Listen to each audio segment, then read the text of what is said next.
Hello and welcome to Beside the Point, a little something extra apart from our regular program. And today we are focusing on a very special guest. Okay. Dr. Michael Fanous. Hello. Yeah. Hi, Michael. Hello.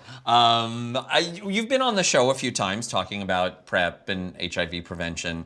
But I'm just curious because we've never actually talked about this. Like, how did you get into this kind of work? Like, what made you decide, I want to be a pharmacist? Good question. Pharmacy isn't that exciting, and most pharmacists I know don't do what I do. Had an interest because it's my community, and I have friends that are HIV positive, and I'm at risk being a gay man. When I had the opportunity to do my doctorate and focus on one disease state, I thought, well, there's all these new treatments coming out for HIV. At the time, there was no PrEP. And I was grateful because shortly after that, I needed to take antiretrovirals myself because at the time, the only way you could prevent HIV was with post-exposure prophylaxis. And post-exposure prophylaxis is taking these meds after an exposure. You take it for a month, and it prevents you from becoming HIV positive. Kind of like a morning after pill. Exactly, yeah. You have up to 72 hours to take it, just like the morning after pill for pregnancy, but you have to take it for a month, unfortunately. Damn. But in that month, I said, okay, well, now I'm getting the idea of what a lot of my friends have to do every day. And there's got to be a better way. And, you know, the advances in medicine are exciting. That's why I wanted to be a meds expert. There's going to be treatments for HIV that are going to be an injection once every couple months instead of a pill once a day. And I wanted to be a part of this evolving science. And now we have the best technology we have for HIV negative guys and women that are at risk is the PrEP tablet. And there's soon going to be PrEP injectables as well. And there's other things that are being studied. So it's a fascinating science. I just wish a couple things were as quickly evolving as the science, which is criminalization in Canada, the gay community awareness. Right? When we come out of the closet, there's no gay 101 course. Nobody teaches us these things. And so I'm grateful that our community has so many supports, but there's a lot of people who are just missing it. Well, one of the things, and this came up a little bit the last time you were on the show, was the U equals U. Yes. Explain what that is. I mean, Adam, you had said that you had only relatively recently heard about this. Yeah. I don't know. And I don't know. You know, you're in touch. So Try to be. So if he's just finding out about this, then a lot of people who are not in touch with the community are going to be way behind on this. So what is U equals U? Good question. U equals U stands for undetectable equals untransmittable. And this is about people who are HIV positive and taking medications to keep their viral load, the amount of virus in their blood, to an undetectable level. And that is undetectable in terms of? Meaning that when we normally do HIV tests, we're able to detect copies of the virus in their blood above 50 copies per milliliter. But if they're successful on treatment, we can get that number low, below 50, below 40.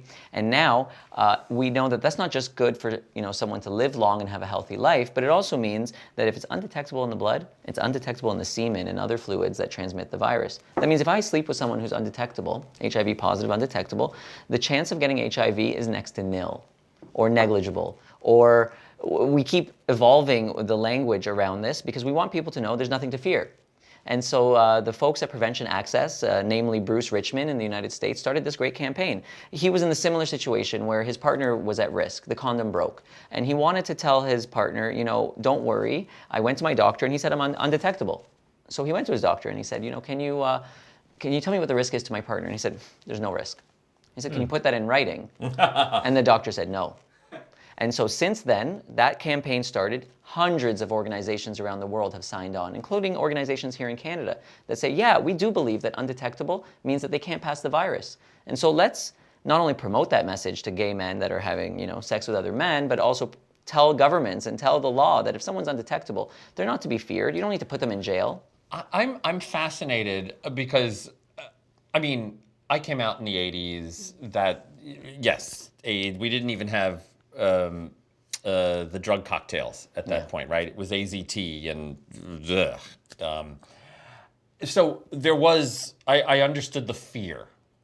Now, I'm always amazed when people like yourself or Richard Elliott, who was on the show a few months ago to talk about HIV criminalization, talk about the fear that still surrounds HIV.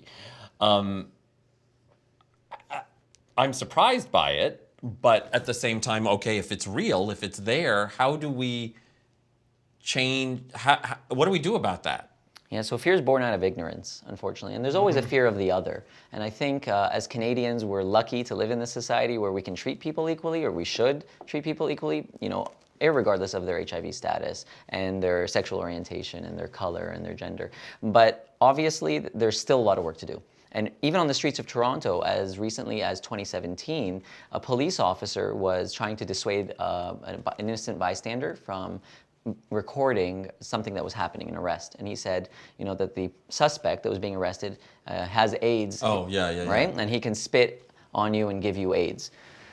I can't tell you how upsetting that was to me, how upsetting that was to people who are HIV positive, 19,000 of them in this city, and to my friends and other activists. So we hit the streets. And I think to promote the message, you know, that people who are HIV positive aren't to be feared, we have to hit the streets. And that's what I'm doing with my team of Allies Against Stigma. And that's what I'm doing with my company, Meds Expert. And that's what I'm doing with other activists like Queers Crash the Beat, is we're trying to spread the message out there that, first of all, HIV is not the same thing as AIDS.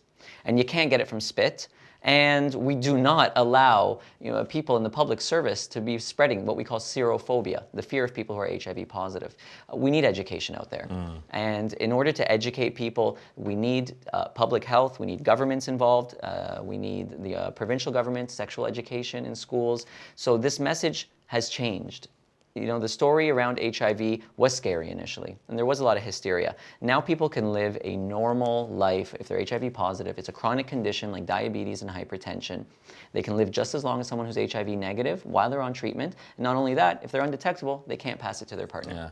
Interesting, and it'll be interesting to see how things continue to develop. Of course, if people have questions for you or want to reach out to you, how do they find you? Medsexpert.ca. Cool.